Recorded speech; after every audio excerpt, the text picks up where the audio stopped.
ওয়েতে যাব। হ্যাঁ, আমি আর আমার বয়ফ্রেন্ড আজকে ওয়েতে যাব। হ্যাঁ, ওয়েতে যাবে, সেটাও নিয়ে ভিডিও বানাচ্ছে। মামনি কয় কি?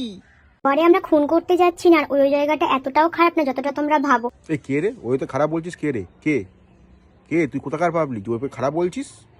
ওর সঙ্গে আমার 3 থেকে 4 দিন ঝগড়া হয়েছিল, আমি ওর ফোনটা রিসিভও করিনি, কথাও বলিনি ওর সঙ্গে। ও হঠাৎ করে আজকে সকালেই আমাকে ফোন করে বললো, বাবু তুমি তাড়াতাড়ি রেডি হও, আমি রুম বুক করেছি, আমরা আজকে ওয়েতে যাব।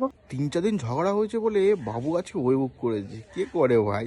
ঝগড়ার পরে ওয়েতে গিয়ে কি সেটিং বেটিং চলছে নাকি নাকি অন্য কিছু?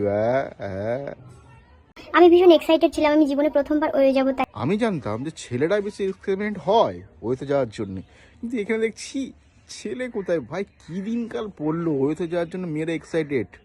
ছেলেদের থেকেও বেশি ছেলেরা তোমাকে পিছিয়ে পড়লে বস। আরে বাবু, তুমি আমাকে সারাক্ষণ বলো আমি ছোট, কিন্তু আমি এতটাও ছোট না যে তুমি আমাকে চিলড্রেন পার্কে নিয়ে আসলে।